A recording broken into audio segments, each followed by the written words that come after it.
So let's start AC circuit containing inductor only. ठीक है. So let's suppose एक inductor जिसका इंडक्टेंस दे रखा है आपको L और वो कनेक्ट कर रखा है अपने सर्किट के अंदर AC सोर्स बैटरी नहीं AC सोर्स है जिसका EMF दिया जा रहा है E equals to E nought sine omega t. Let's suppose this is the equation first. जैसे ही EMF जाएगा कॉइल के अंदर current will start to flow and a back EMF will be induced. That means it will try to oppose the current. और वो EMF जो battery का होगा सॉरी कॉइल के बीच में होगा VAB वो कितना होना चाहिए minus L DI upon DT. But this EMF source is also connected in between the terminal AB. It means this voltage should also be VAB. So हम बोल सकते हैं क्या कि मैग्नीट्यूड वाइज ये दोनों इक्वल होंगे, या फिर अगर आप ये बोलोगे कि अगर ये ईएमएफ दे रहे हैं तो एक ईएमएफ जो जनरेट हुआ है वो इस अपोजिट डायरेक्शन में हुआ है. तो अगर मैं नेट ईएमएफ पूछूं, नेट ईएमएफ, तो नेट ईएमएफ क्या हो जाएगा, नेट इंस्टेंटेनियस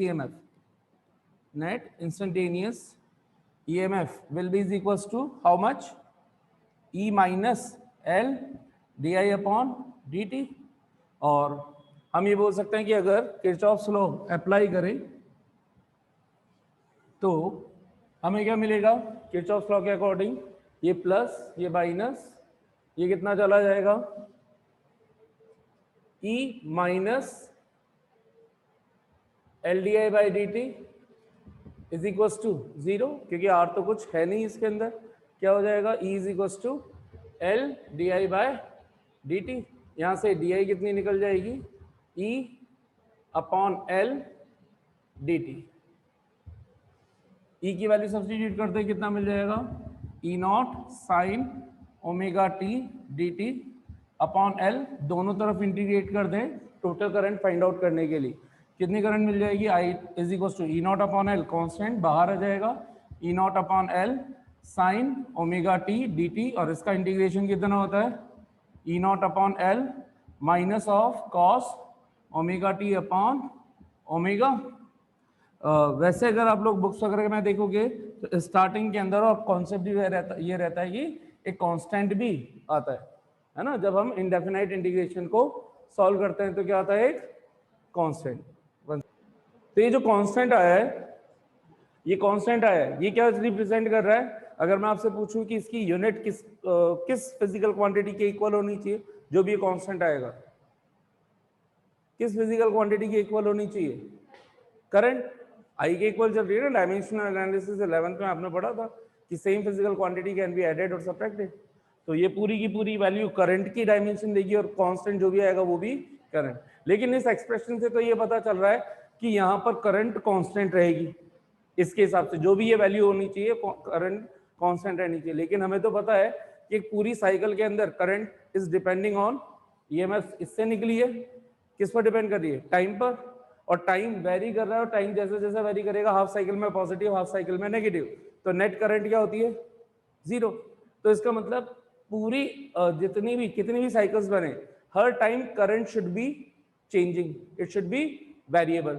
अगर वेरिएबल है तो कांस्टेंट टर्म क्या होगी, होनी ही नहीं चाहिए.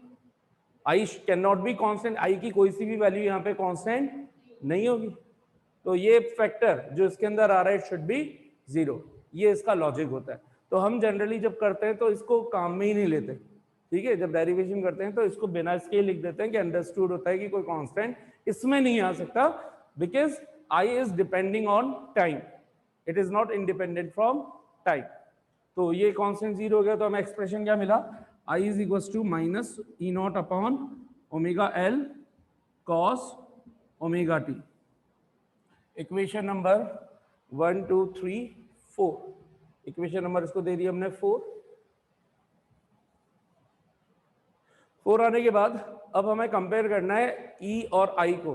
इंस्टेंटेनियस ईएमएफ हो रहा, इंस्टेंटेनियस करंट हमें मिल गई, टाइम पे डिपेंड कर रहा है. लेकिन कंपेयर करने के लिए साइन है यहाँ पे कॉस है, तो हमने क्या किया, इसको दोनों को एक जैसा बना दिया. उस एक जैसा बनाने के लिए हमने क्या कर दिया, एएसटीसी रूल को देखते हुए हमने इसमें अप्लाई किया minus E not upon omega L sine pi by 2 minus theta, theta यहाँ पे ओमेगा टी चल रहा है, पाई बाय 2 माइनस ओमेगा टी, और इस माइनस साइन को अंदर भेज दें, या फिर हमें पता है लॉजिक क्या होता है, sine minus theta is equal to minus sine theta. It means minus sine theta can be written as sine minus theta. तो ये माइनस साइन को अंदर भेज दे तो पाई बाय 2 हो जाएगा नेगेटिव, ओमेगा टी हो जाएगा positive. So how I can write E is equal to E not upon omega L sine omega T minus pi by 2। ध्यान रखना है जब भी आप कंपैरिजन करेंगे तो ओमेगा टी, यहाँ पे ओमेगा टी ले रखे आपने, तो यहाँ पे भी अंदर प्लस का ही ओमेगा टी चाहिए हमें, ठीक है। इस वजह से हमने first pi by 2 minus theta लिया।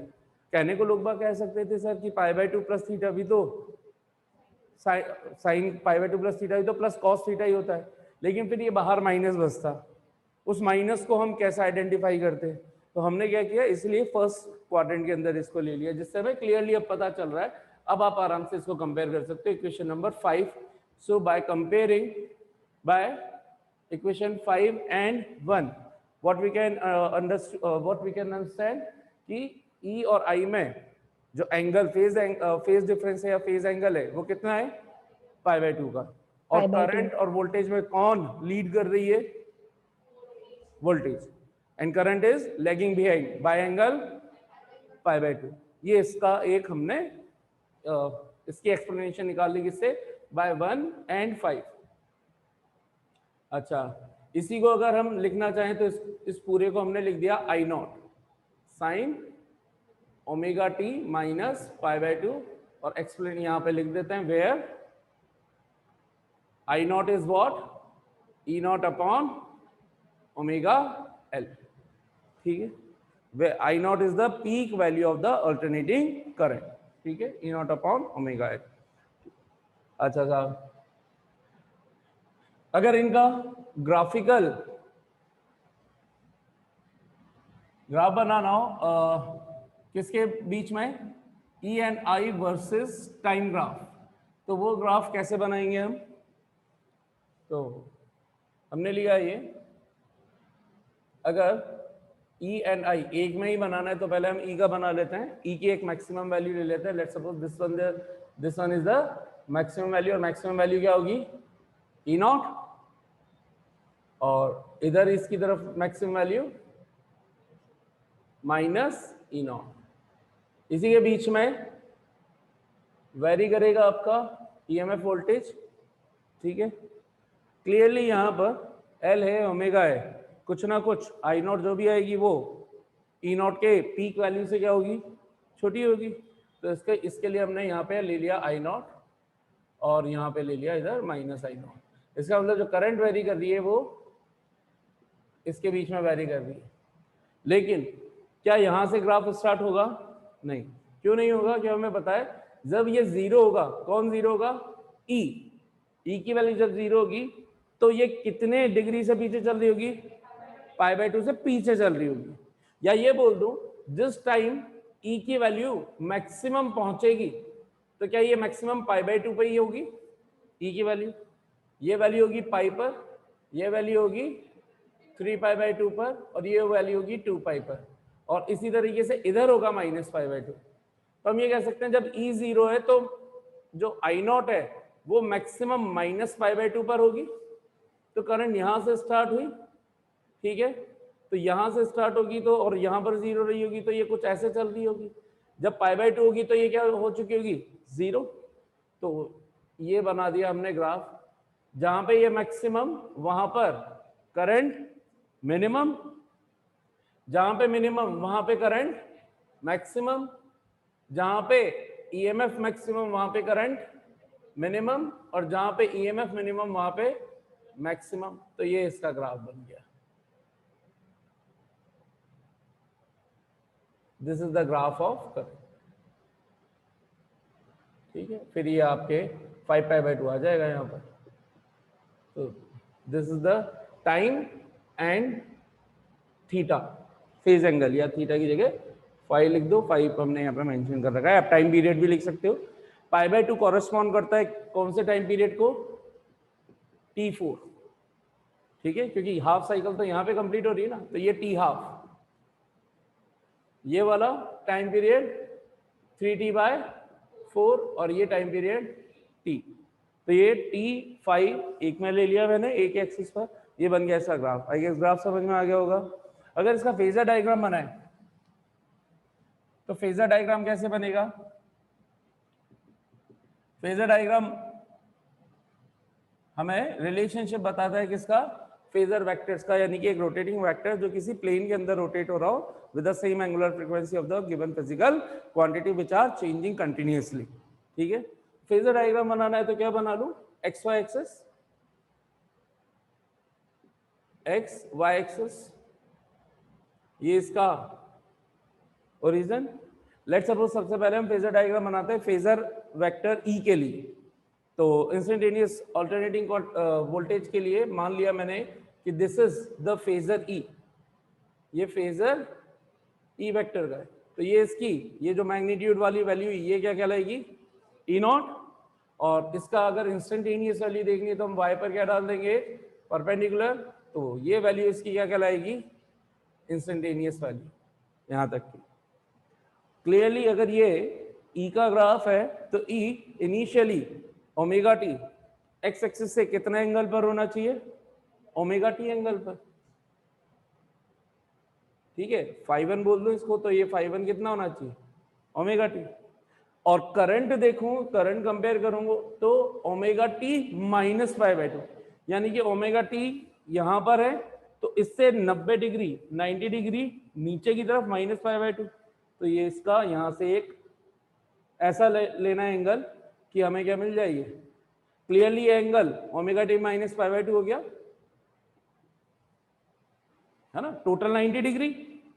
तो उसमें से एंगल ओमेगा टी, तो ये एंगल ओमेगा टी माइनस π/2। नीचे वाला एंगल एएससीसी के अंदर क्या लेते हैं? Minus theta. समझ में आती है बात? तो ये वाला angle omega T minus π/2, total angle 90 degree. Reason E not और आई नॉट जो होंगे वो एक दूसरे से कितने डिग्री पर चल रहे हैं? 90 डिग्री पर। ई और आई एक दूसरे से के बीच में कितना का एंगल रख रहे हैं? फेज डिफरेंस π/2 का। तो π/2 दिख रहा है इन दोनों के बीच का फेज एंगल। ये इसका मैग्नीट्यूड है तो इससे छोटा होना चाहिए कौन? आई नॉट। तो ये मैंने इसकी क्लियरली यहां पर दिखाने के लिए वैल्यू को छोटा कर दिया। इससे अगर एक परपेंडिकुलर ड्रॉ करते हैं वाई एक्सिस पर तो जो वैल्यू आएगी वो क्या शो करेगी? Instantaneous alternating current. ये बन गया इसका phasor diagram. So this one is the phasor diagram, this is the graphical diagram. तो दो चीजें आपसे पूछी जाती है कि what is the graphical relationship for alternating voltage and current with respect to time, draw its phasor diagrams. ठीक है, ये दोनों हमने बना दी। यहां तक की सारी चीजें कंप्लीट हो गई। अब इसके बारे में और कुछ डिस्कस करते हैं। क्या डिस्कस करेंगे? इक्वेशन 7 आ चुकी है। अगर हम यहां पर कंपेयर करें, since we know that what do we know that, कि अगर रेजिस्टेंस होता, केवल रेजिस्टेंस वाली बात करते, तो उसके लिए आई नॉट की वैल्यू क्या आती है फॉर रेजिस्टिव सर्किट या बाय या फॉर ओमिक सर्किट, इसको ऐसे भी बोलते हैं ओमिक सर्किट, क्योंकि ओम्स लॉ किसको बताता है? रेजिस्टेंस और करंट वोल्टेज के रिलेशनशिप को। क्या होता है ओमिक सर्किट के लिए? I not is equal to E not upon equation number 8। अगर हम देखें 7 और 8 को, इक्वेशन नंबर 7 और 8 को, कुछ रिलेशनशिप समझ में आ रहा है कि ये करंट है, ये वोल्टेज है, ये करंट है, ये वोल्टेज है, नीचे क्या होना चाहिए? रेजिस्टेंस। इसका मतलब इंडक्टर, केवल अगर प्योर इंडक्टर है तो उसका खुद का जो रेजिस्टेंस होगा वो उसकी वैल्यू क्या होनी चाहिए? Omega L. और यही वो ओमेगा एल रेजिस्टेंस है। रेजिस्टेंस का कॉन्सेप्ट क्या होता है? What is resistance? What is resistance? Which opposes the flow of current. क्या यहाँ पर इसमें ईएमएफ जनरेट हुआ था जो करंट का अपोज कर रहा था? किस वजह से कर रहा था? इस वजह से कर रहा था। So this omega L is known as the resistance of the inductor, has given the name reactance. ठीक है? So by comparing 7 and 8, omega L is the opposition in the flow of कौन सी करंट? लेकिन AC current, और and it is known as reactance of the circuit. अब क्योंकि अभी हम केवल इंडक्टर ही पढ़ रहे हैं इसलिए सिंपली रिएक्टेंस बोल सकते हो, लेकिन कैपेसिटेंस के अंदर जब कैपेसिटर लगाएंगे तब भी रिएक्टेंस आएगा। तो रिएक्टेंस या इंडक्टिव, मोर एप्रोप्रिएट वर्ड क्या है? Inductive reactance, inductive reactance, REACTANC, reactance. ठीक है, so reactance is just similar to the resistance. समझ में आ गई ये बात? अच्छा, तो अगर यहां पर और इस ओमेगा एल को हमने एक सिंबल दे दिया एक्सएल, इसको सिंबल क्या दे दिया? पूरी क्वांटिटी को एक्सएल। तो इसका मतलब therefore by equation 7 can I right I naught is equals to E naught upon XL. So E naught upon XL. XL is the main resistance offered by the inductor in the circuit. ठीक है? अच्छा. Now since XL की value क्या है? Omega L. Omega, what is omega? Angular velocity या angular frequency. अगर frequency f हो तो what should be the angular frequency? 2 pi f। तो ओमेगा की वैल्यू सब्स्टिट्यूट कर दी 2 pi f l। 2 pi constant, l inductance constant, that means the inductive resistance is directly proportional to f।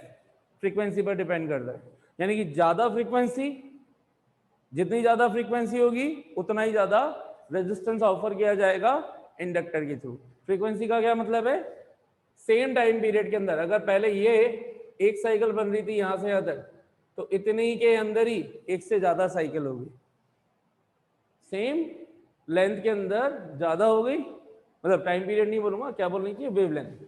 So one cycle की जो distance थी, क्योंकि time period तो हमेशा वन साइकिल के लिए बोला जाता है, तो अगर मान लीजिए 10 सेकेंड में यहां तक हो रही थी तो ये 10 सेकेंड में 10-15 साइकिल कंप्लीट हो जाएंगी। तो जितनी ज्यादा नंबर ऑफ साइकिल्स उतनी ज्यादा फ्रीक्वेंसी, और जितनी ज्यादा फ्रीक्वेंसी उतना ही ज्यादा एक्सएल। एक्सएल बोले तो resistance offered by the inductor. जितना ज्यादा एक्सएल उतना ही अपोजिशन होगा किसका? ऑल्टरनेटिंग करंट का। क्लियर है? सो अगर मुझे ग्राफ बनाना हो XL versus F, what should be the graph of XL and F? Straight line, y directly proportional to x का graph, straight line. So this is the graph of XL versus F. ये clear हो गया? अच्छा, एक दो चीजें और, AC circuit और डीसी सर्किट के अंदर अगर कंपैरिजन किया जाए, ठीक है, तो एसी सर्किट और डीसी सर्किट के अंदर क्या कंपैरिजन कर सकते हैं हम? कि डीसी सर्किट के अंदर करंट डायरेक्टली फ्लो हो जाती है, ठीक है, डायरेक्टली फ्लो हो जाती है डीसी सर्किट के अंदर। इसके अंदर फ्रीक्वेंसी बढ़ रही है तो इंडक्टेंस भी बढ़ेगा, सॉरी इंडक्टेंस नहीं, रिएक्टेंस भी बढ़ेगा, और फ्रीक्वेंसी ज्यादा होगी तो ज्यादा। इसका मतलब मैं बोल दूं क्या कि जो इंडक्टर है वो डीसी को भी फ्लो होने देता है। आज तक जितने भी सर्किट पढ़े थे, इससे पहले हमने क्या पढ़े थे? डीसी सर्किट जिसमें रेजिस्टेंस था उसमें से करंट फ्लो होती थी, तो current can flow. XL is directly proportional to F, ठीक है। एफ की वैल्यू अगर मैं 0 कर दूं तो एक्सएल क्या आएगा? 0। फ्रीक्वेंसी की वैल्यू अगर 0 कर दें हम तो क्या हो जाएगा? एक्सएल की वैल्यू 0। फ्रीक्वेंसी 0 होने का क्या मतलब हुआ? ये एसी डीसी में कन्वर्ट हो गई क्या? सीधी हो गई क्या? तो क्या मैं बोल दूं कि for DC F will be 0, तो एक्सएल विल बी, इसका मतलब इस ईएमएफ सोर्स को हटा दूं और एक बैटरी लगा दूं, डीसी बैटरी, तो ये अपनी तरफ का कुछ भी रेजिस्टेंस यानी कि रिएक्टेंस ऑफर नहीं करेगा। तो डीसी के अंदर ये बहुत इजीली पास होने देगा, क्योंकि इसके लिए एक्सएल, इसकी रिएक्टेंस की वैल्यू क्या आ रही है? 0 आ रही है। तो इसका मतलब करंट बहुत आसानी से पास होगी डीसी के अंदर, ठीक है। एसी में तो हो ही रही है, और एसी के अंदर लेकिन अगर कंपैरिजन ही करना है कि डीसी और एसी में करंट किसमें से मोस्टली पास हो रही है, तो डीसी के अंदर, क्योंकि डीसी के अंदर कोई रेजिस्टेंस ऑफर नहीं किया जाएगा प्योर इंडक्टर के थ्रू। जैसे ही लेकिन एसी लगाओगे ये एक रिएक्टेंस, एक रेजिस्टेंस देना स्टार्ट कर देगा। इस वजह से एसी के अंदर डी सेम वैल्यूज के लिए सेम वोल्टेज वगैरह लगाने पर एसी और डीसी में फर्क क्या रहेगा, AC current will be minimum. समझ में आ गई? तो फ्लो लेकिन दोनों में होगा, है ना? क्लियर है यहां से कि there will be the flow. So flow inductive circuit जो होते हैं वो एसी को भी पास होने देते हैं, डीसी को भी पास होने देते हैं, लेकिन DC will be maximum if EMF source is AC voltage source has been replaced by DC. Clear है? यहां तक कितने को समझ में आ गया सारा कुछ?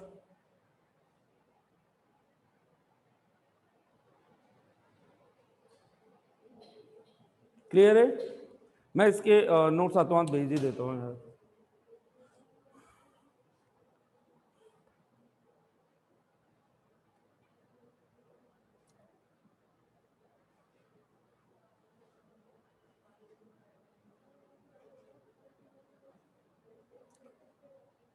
तो आप थ्योरी वगैरह अब इसमें से लिख लेना, है ना? सब कुछ इसमें एक्सप्लेन्ड है, सारी चीजें। मैं आगे बात करता हूं किसकी, कैपेसिटेंस की। ठीक है, कुछ पूछना है तो पूछो जल्दी से, और स्क्रीनशॉट लेना है तो ले लो, किसी को कुछ फोटो खींचनी है तो फोटो खींच लो। वैसे तो मैंने ग्रुप में सेंड कर दी पूरी थ्योरी, फिर भी अगर कुछ खींचना है तो देख लो।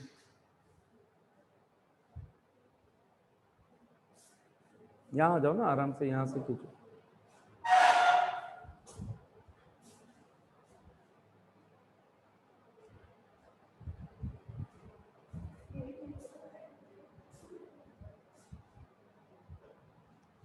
फोटोग्राफर साहब जल्दी करो। ठीक है, ऑलराइट।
हाँ भाई, देखिए अब next we are talking about the AC circuit containing capacitor only. तो बेसिकली इस सिस्टम की स्टडी करनी है। कैपेसिटर लगा देंगे हम एसी सोर्स से। उसको लगाने से पहले कुछ छोटी मोटी चीजें सीख लेते हैं कि इफेक्ट देखते हैं कि डीसी के अंदर क्या होगा। तो सबसे पहले हम बात कर रहे हैं किसकी, effect of capacitor in DC circuit. Effect of capacitor in DC circuit. अगर हम शुरू में एसी ना लगा करके डीसी हमारे पास होता तो क्या होता इन डीसी सर्किट, और इसको करने के बाद फिर हम एसी पे आते हैं। तो पहले हम इसके दो इफेक्ट सीखेंगे, दोनों इफेक्ट्स को डिस्कस करेंगे, and then we will be discussing the main topic AC circuits containing capacitor only. ठीक है, तो पहले देखते हैं कि अगर कैपेसिटर है, ये इसकी metallic plates A and B, identical plates, और इसको हमने लगा दिया, कनेक्ट कर दिया किससे, बैटरी से, ये की प्लस माइनस। ठीक है, मेटेलिक प्लेट्स हैं, फ्री इलेक्ट्रॉन्स होंगे उसके अंदर। यहाँ पर एक वोल्टेज सोर्स V0 लगा दिया, V0 लगा दिया। अभी सर्किट ओपन है, अभी कुछ भी नहीं हो रहा है। ठीक है, जैसे ही हमने की क्लोज करी, तो इसको दो तरीके से समझ सकते हो। बीच में गड्ढा, डायरेक्ट करंट ऐसे नहीं जाएगी, पूरे सर्किट के थ्रू करंट फ्लो नहीं हो सकती। तो होगा क्या बेसिकली, कि इसके और इसके बीच में इसमें फ्री इलेक्ट्रॉन्स, बैटरी के अंदर भी क्या है, फ्री इलेक्ट्रॉन्स है, दोनों की कंसंट्रेशन क्या है, डिफरेंट। ठीक है, तो हमेशा हमें पता है कि करंट या कोई भी चीज higher concentration to lower concentration की तरफ फ्लो होती है। ठीक है, तो अब इसके अंदर जो इस प्लेट को हमने पॉजिटिव से कनेक्ट किया है, इसका मतलब इधर है इलेक्ट्रॉन की डेफिशिएंसी। पॉजिटिव टर्मिनल का मतलब क्या है, इलेक्ट्रॉन की डेफिशिएंसी, और नेगेटिव टर्मिनल का मतलब क्या है, इलेक्ट्रॉन की एफिशिएंसी।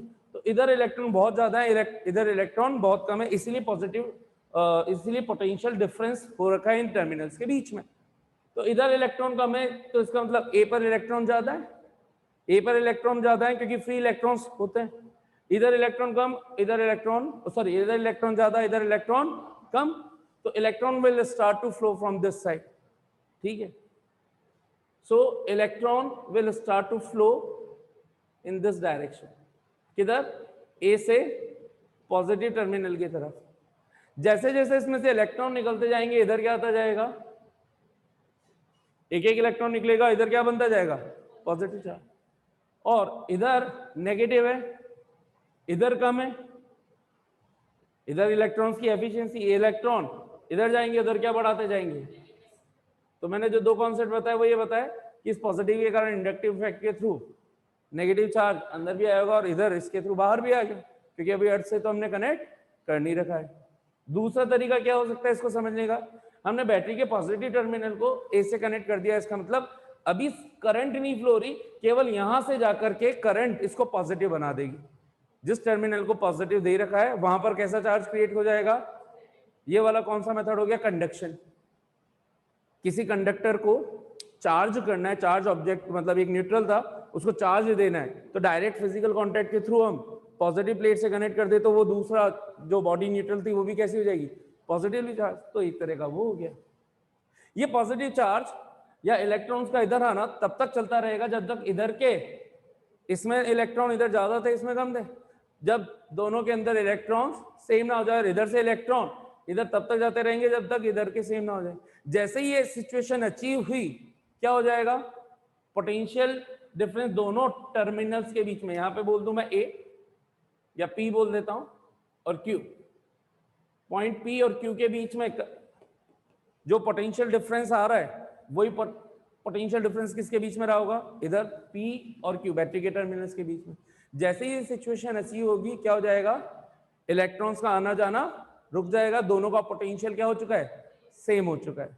ठीक है, तो अब करंट जीरो हो जाएगी। तो आप इसको अगर करंट से समझना चाहते हैं कि तब तक करंट ए तक जाएगी जब तक कि दोनों टर्मिनल्स सेम तरह के पॉजिटिवली और दोनों टर्मिनल सेम तरह के नेगेटिवली चार्ज ना हो जाए।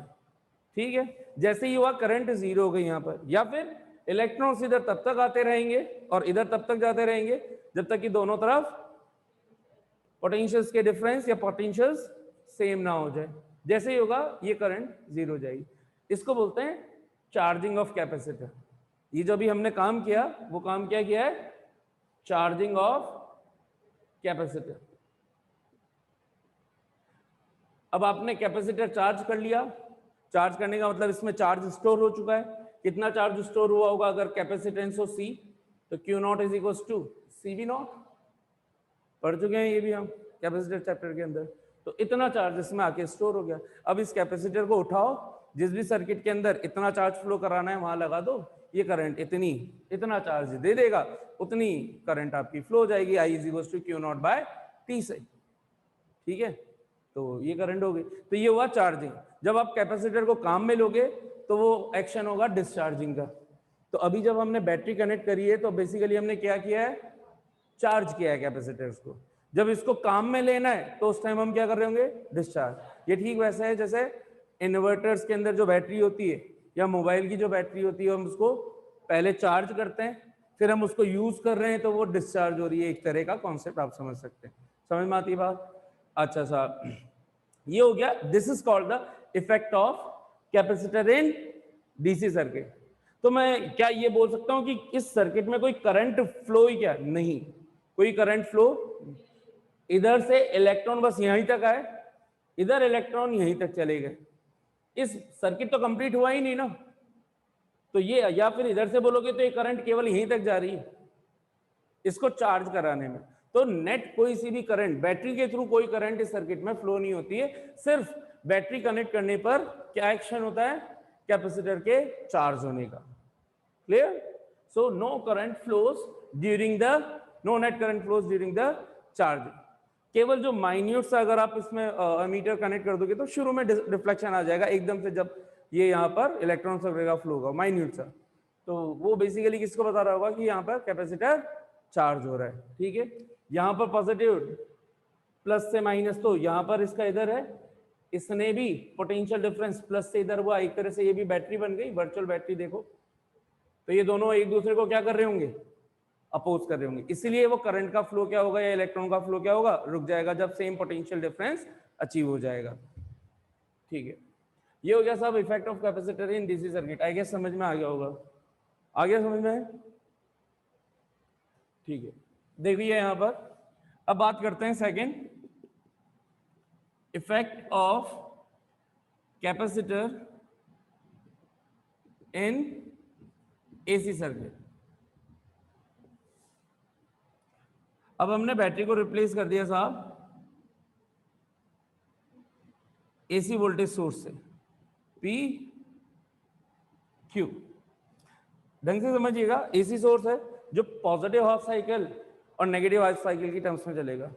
तो जब शुरुआती ये पॉजिटिव साइकिल होगी तो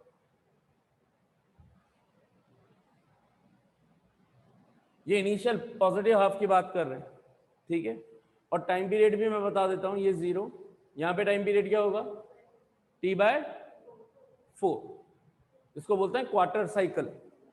0 to T/4 तक कितनी साइकिल कंप्लीट हुई, 1/4, तो क्वार्टर साइकिल।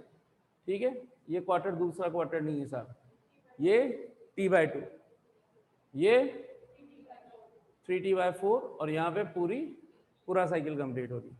तो ध्यान से देखिए, जब ईएमएफ सोर्स के थ्रू करंट फ्लो होती, ठीक वैसे जैसे मैंने बताया था चार्जिंग के लिए, तो अभी इनिशियली कैपेसिटर डिस्चार्ज है, तो इसका भी एक्शन क्या होगा, पहले चार्ज करना। तो चार्ज करने के लिए ये अपनी करंट की मैक्सिमम वैल्यू देगा 0 to T/4, तो यहां पर आकर के ये पॉजिटिव बनता जाएगा, पॉजिटिव बनता जाएगा और मैक्सिमम वैल्यू अचीव कर लेगा इसके रेस्पेक्ट में। कितनी साइकिल में, T/4 तक में। लेकिन अब फिर से क्या हुआ, वोल्टेज डिक्रीज हो रहा है या इससे निकलने वाली करंट डिक्रीज हो रही, तो डिक्रीज होगी तो ये अपने को क्या करना चालू कर देगा, डिस्चार्ज डिस्चार्ज डिस्चार्ज। और जब ये करंट 0 हो जाए या ईएमएफ 0 हो जाएगा हाफ साइकिल के अंदर, तो ये भी, जब करंट सब कुछ 0 हो गई तो ये भी डिस्चार्ज हो गया। फिर हम नेक्स्ट वाली साइकिल के अंदर बढ़े, अब ये साइकिल चेंज हो चुकी है, अब अपोजिट डायरेक्शन में, नेगेटिव डायरेक्शन के अंदर एक्शन चलेगा किसका, चार्जिंग का। तो यहां से लेकर के यहां तक पहले की अपोजिट डायरेक्शन में चार्जिंग होगी। अपोजिट डायरेक्शन में हुई तो जो पहले प्लस था वो इधर आ चुका है और नेगेटिव उधर जा चुका है, ये इसका मीनिंग है। तो इसका मतलब अब इधर प्लस बढ़ती जा रही है क्या करंट, ये इसकी पीक वैल्यू होगी इधर, तो इधर जैसे जैसे आ रहे हैं करंट क्या हो रही है, इंक्रीज होगी, तो चार्जिंग भी बढ़ती जाएगी और इधर नेगेटिवली चार्ज हो जाएगा। अब फिर से नेक्स्ट रिमेनिंग क्वार्टर साइकिल के अंदर क्या होगा, डिस्चार्ज, तो फिर से ये डिस्चार्ज होने लगेगा, इधर भी डिस्चार्ज, कंटिन्यूएशन में दोनों तरफ एक साथ। और जैसे ही ये 0 होगी कैपेसिटर पूरा का पूरा डिस्चार्ज होगा। जैसे डिस्चार्ज हुआ ये करंट फिर से पलटी मारना चालू कर दो, अब इधर वापस पॉजिटिव और इधर वापस नेगेटिव हो जाएगा। जैसे ये पॉजिटिव इधर हुआ फिर से इधर की तरफ चार्जिंग स्टार्ट हो जाएगी, यानी कि इनिशियली जो थी उसी सेम डायरेक्शन में। कब तक होगी, जब तक इसकी मैक्सिमम वैल्यू अचीव ना हो जाए। फिर से ये पॉजिटिव और उसके कॉरेस्पॉन्डिंग नेगेटिव। फिर यहां से वापस क्या होगा, डिस्चार्ज। लेकिन ये साइकिल कौन सी हो रही है, तो यानी कि अभी पॉजिटिव होने का मतलब इसकी वैल्यू रिड्यूस हो रही है, तो इसलिए हम इसको बोल रहे हैं डिस्चार्ज। इसलिए हमने यहाँ प्लस की जगह डायरेक्ट माइनस नहीं लगाया, हम क्या बोल रहे हैं, कम हो रही है, कम होकर के यहाँ पे खत्म हो गई। खत्म होने के बाद करंट पलटी मार गई और चार्ज करना स्टार्ट किया, लेकिन अपोजिट प्लेट्स को। तो इधर आ जाएगा minus plus minus plus minus plus minus plus, और यहां पर यहां तक हो गई। तो यहां से वापस इसने चार्जिंग दे दी, फिर डिस्चार्ज। जैसे जैसे अब बताइए, क्या कंटिन्यूएशन में ये फ्लो होता रहेगा? क्या capacitor continuation plus minus charge discharge charge discharge, क्या एक पूरा करंट कंटिन्यूएशन में फ्लो हो रही है? अब इसमें एसी वाली जो करंट होती है, जिस तरीके से अपने आप को फ्लो करवाती है ऑल्टरनेटिंग फॉर्म में, क्या वो फ्लो हो पा रही है? हो रही है। फ्लो हो रही है कि नहीं हो रही है? एक बार पॉजिटिव फॉर्म में फ्लो हो रही है, एक बार नेगेटिव फॉर्म में फ्लो हो रही है। तो ये कंटिन्यूस फ्लो को जितनी बार भी होता जाएगा, बस इसमें हो क्या रहा होगा, एक्शन ही हो जाएगा कैपेसिटर का, वो चार्ज होता जाएगा, डिस्चार्ज होता जाएगा, चार्ज हो जाता है, डिस्चार्ज। ये कभी भी एसी करंट को नहीं कहेगा कि तुम रुक जाओ, ये फ्लो हमेशा चलता रहेगा थ्रू आउट। तो एसी सर्किट के अंदर हम क्या लगा सकते हैं, कैपेसिटर को लगा सकते हैं। तो किस डीसी में क्यों नहीं लगा सकते? अभी उसकी भी वैल्यू देखेंगे हम। इसका जब डेरिवेशन करेंगे नेक्स्ट टर्न पे, तो हम उसको समझ पाएंगे कि भाई डीसी में कैपेसिटर क्यों नहीं लगाया जाता। ऑल्दो जब हमने पढ़ा था सेकंड चैप्टर, कौन सा, पोटेंशियल एंड कैपेसिटेंस, उस टाइम क्वेश्चन करते टाइम हम जनरल फॉर्म में रखने के लिए इसको ये ले लेते थे, लेकिन एक्चुअल कॉन्सेप्ट क्या रहता है, एसी वोल्टेज अप्लाई करना। ये डीसी अगर कैपेसिटर लगाए तो ये डीसी को पास ही नहीं होने देगा। इसकी शॉर्ट ट्रिक बता देता हूँ, शॉर्ट ट्रिक नहीं, ऐसे ही रैंडम वे में याद करने का तरीका। करंट, डीसी करंट आती है ऐसी सीधी, और एसी करंट आती है ऐसी कूदती फांदती, ठीक है? तो ये डीसी करंट आई सीधी, यहीं पे आगे रुक गई ठक। ऑल्टरनेटिंग करंट आई ऐसी, ये इसमें से कूदती भी निकल गई। ये केवल याद रखने के लिए, किस चीज के याद रखने के लिए, कि कौन ब्लॉक करेगा और कौन